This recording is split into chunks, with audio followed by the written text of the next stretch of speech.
Hello, everyone, and welcome into crushthestreet.com. I am Kenneth Amendury, and I'm joined today with a very interesting special guest, a national security expert today.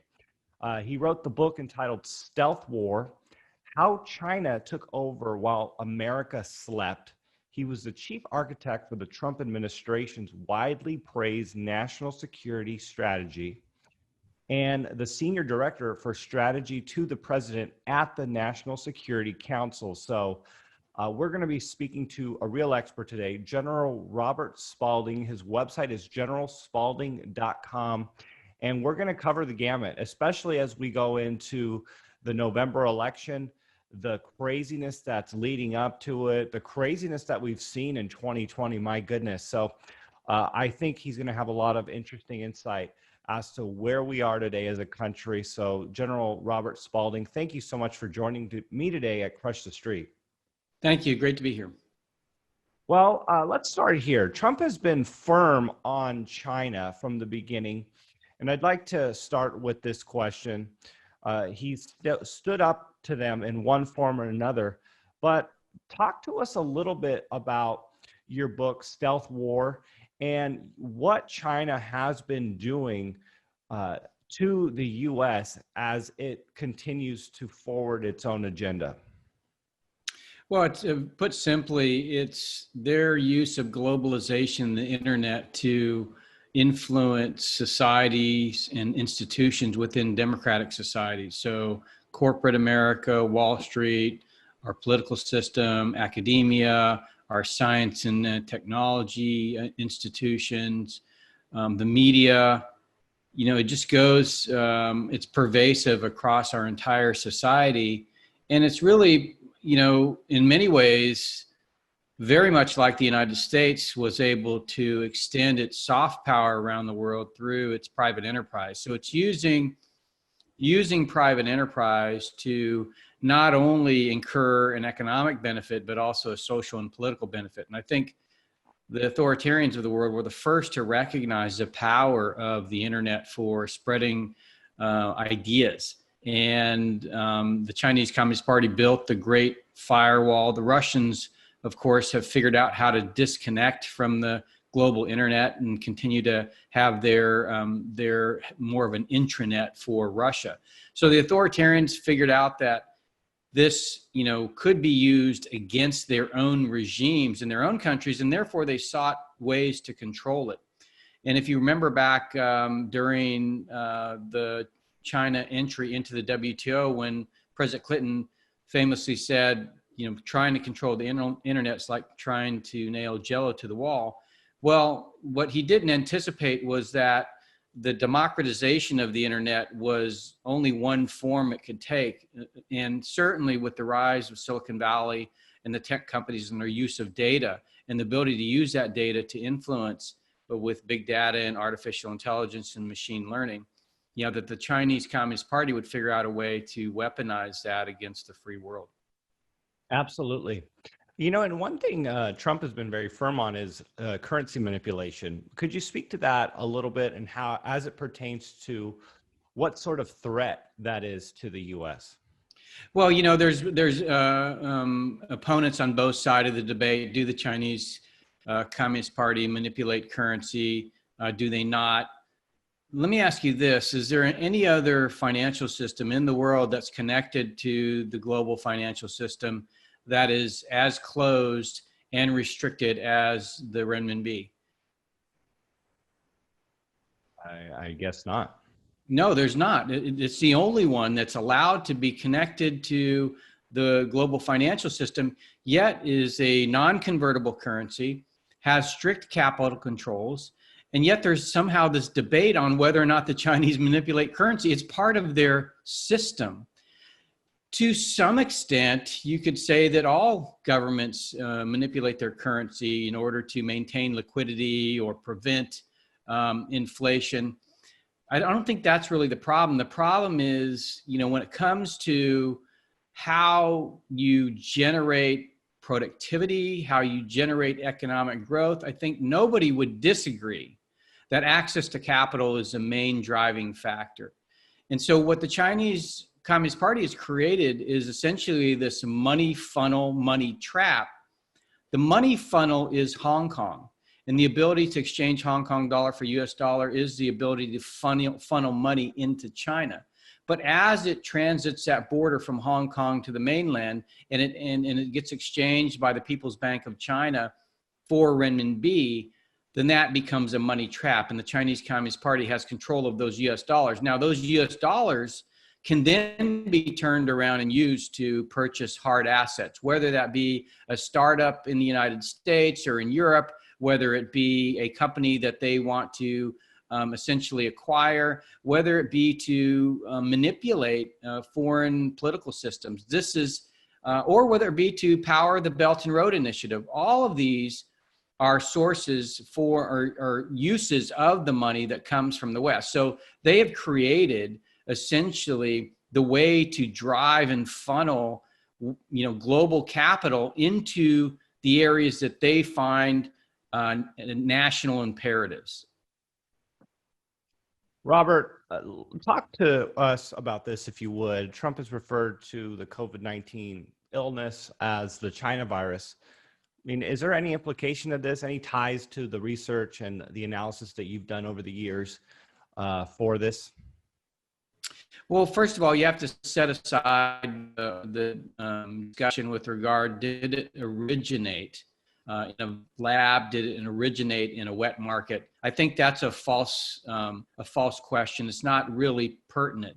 What we have to do is look at the actions of the Chinese Communist Party once they recognize that this novel coronavirus had, essentially established a foothold in Wuhan. What they did was stop domestic travel and enable international travel. So at the same time they did that, they locked down PPE and masks, not just in China, but around the world, and overnight became a net importer in those things when they had been previously a net exporter. And then finally, the pressure they put on the World Health Organization to delay announcing a global pandemic enabled for 5 million people to travel out of Wuhan in those intervening 2 weeks. So what does this mean? Well, it means that the virus was able to spread to Europe fairly rapidly.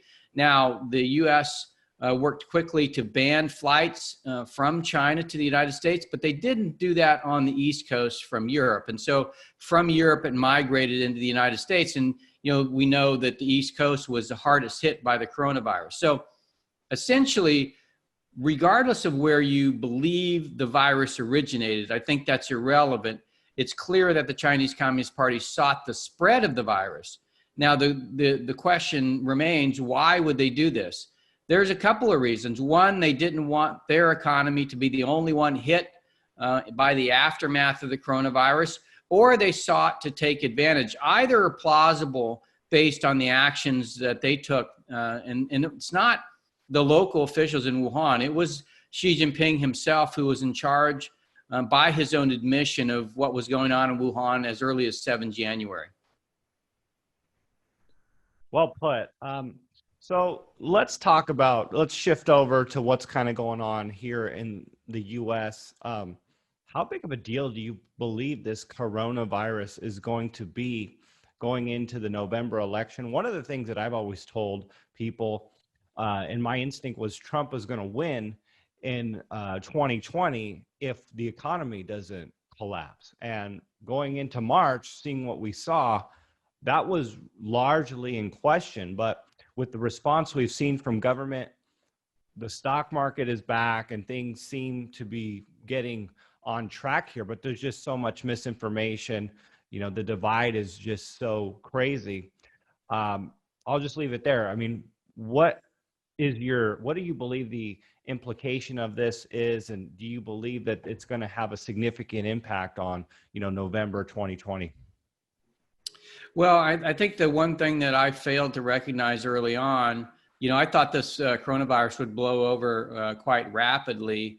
Unfortunately, it occurred during an election year. And I think when you consider the fact that everything in an election year becomes politicized, then it's easy to see how this became an easy way to, essentially cause a downturn in the U.S. economy. And so we've seen extensive shutdowns, in spite of the fact that I think if you look at just what's gone on in Sweden, that the virus runs its course, whether you shut the country down or not.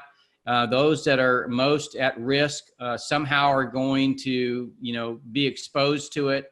But for the most part, the population is going to get by fairly well. It is the case that, the most of the people that have, unfortunately, received the bad end of the virus, which is, it's been fatal, have been, in their 80s and essentially have some other, health issue going on. So, I think only 6% can say it's totally of the coronavirus by the CDC, where 95% have some other condition that's leading to the cause of death. So it is a serious and very infectious virus, but not necessarily as fatal as was originally predicted. Now, what has this led to? Well, it's led to this restriction of the economy that has been entirely voluntary. In fact, it's the only time in our history where we've had a voluntary shutdown of the economy. And I think what you're going to see is, a long-term damage to certain industries that have, resulted from this voluntary shutdown. Now, you mentioned the stock market. The stock market has continued to rise. And essentially what it appears is that you have, the engine of the economy sputtering, and the transmission, there's a disconnect between the transmission and the engine. So the stock market is rising, but when you go around the country, you've got almost 10% unemployment. Many industries, Main Street, are still on their feet, not on their feet. And if it weren't for the fact that the tariffs are causing many U.S. companies to reshore manufacturing, I think you'd see even more of a hit. So, it's going to be not until after the election that we begin to see this turnaround. It's not the coronavirus. It is a political crisis that it caused when it was released during an election year. Yeah, I mean, I have a few thoughts on that as well, but it just leads me to this. What does it say about America's ability to critically think when you have this major divide? It seems like if you're a Trump supporter, you're walking around without a mask, like a macho man, whatever. And then if you're a Biden supporter or a Democrat, you're wearing a hazmat suit. I mean, what's the ability for our country to critically think as we deal with things and just deal with the divide and deal with how the country moves forward? Well, so in 2018, I went to Taiwan and I spoke with President Tsai Ing-wen, and I mentioned, and we discussed for a long time the disinformation campaigns, influence campaigns coming from the Chinese Communist Party, and discussed some ways to get after it. I went back the following year. Of course, it's the year of their election, and of course and it's this year, and it was that finding out that the Taiwanese had instituted a number of measures to take care of the fact that they had this disinformation and influence campaign going on within Taiwan. They had some, nonpartisan, independent fact-checker, non-governmental organizations. They had a policy by the government to respond to fake news. There was a recognition, kind of a whole of society recognition, that the media could be used to undermine the democratic process. And so just like the Taiwanese were prepared for the coronavirus, in fact, they were the first to take measures to protect the population, and they didn't lock down anything, they did institute social distancing and mask wearing and mandatory checks at the border, but they never locked down the society. And they, quite frankly, did better than any nation has, as treating it as a democracy and just relying on education and societal acceptance of the necessity to protect themselves, to take care of it. They didn't have to lock down anything. And so when you kind of look at that, and then you look at the way that we've reacted to the disinformation campaigns and the influence campaigns that are going on in our own media and political system, then it just shows you that we have been very slow to adapt to this new way of warfare, this way of disinformation and influence, as opposed to ships and tanks and bombs. We're very good at war fighting on a battlefield where our enemy carries a gun and we can fight in that manner. But when our adversary is using the media, and our inability to discern truth is impacted, we have not risen to that challenge very well. And so you're absolutely right. We've got a real problem. Democracies have a real problem.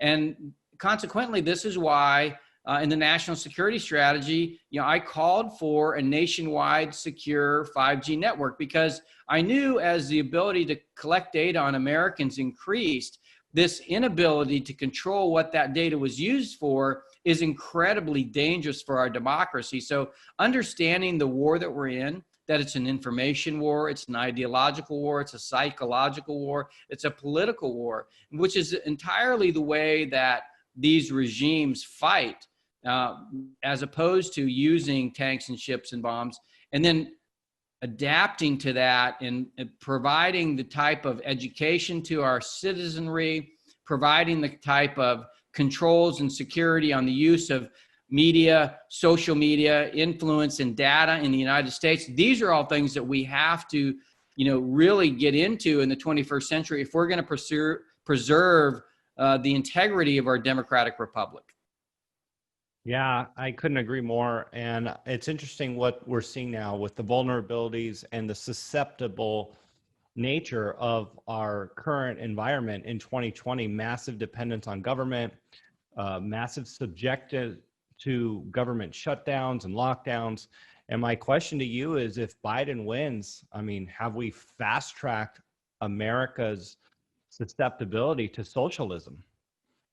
Well, I think it would definitely be a setback, not because Biden is a Democrat, but because Biden is an establishment player. And I think the establishment has been fighting very hard to continue the notion of national security that features geography and military power as the main components thereof, rather than understanding that data and artificial intelligence and social media and the information economy are much more powerful at influencing societies today. And we're far less likely to get into a nuclear shooting match with the Chinese Communist Party, but more likely to have, continued influence designed to undermine our society in our day-to-day activity. So recognizing that is not something the establishment wants to do.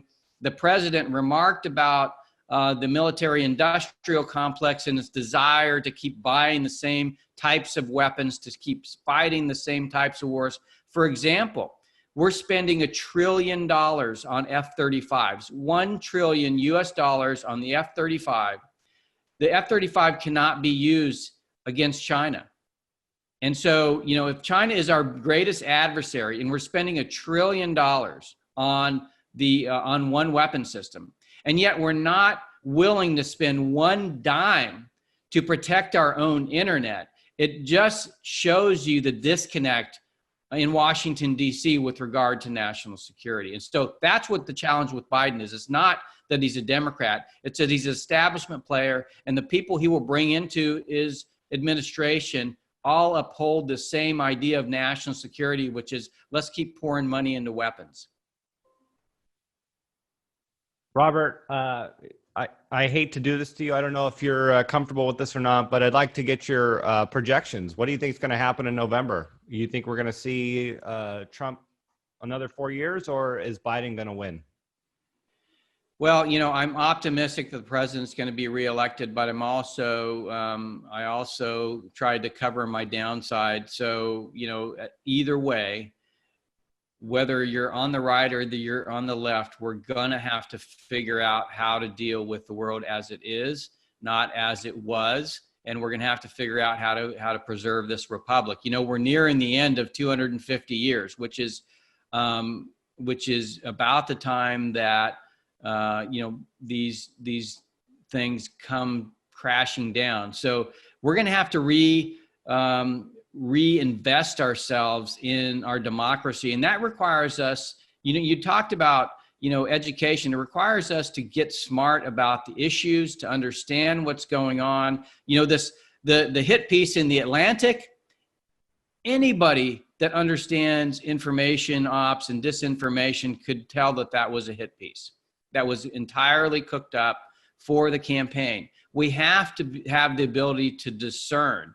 And I know so many very, very intelligent people that could not realize that was designed to influence the political campaign. It had nothing to do with the truth. It had to do with stretching the truth for a specific agenda. Yeah. And again, it just really goes to show how difficult it is to make real progress and preserve the republic when there is so much disinformation and people do not critically think. So I really appreciate you coming on the show, sharing your thoughts and your expertise with us. If people want to learn more about you, the work you do, where can they go and what can they expect to find?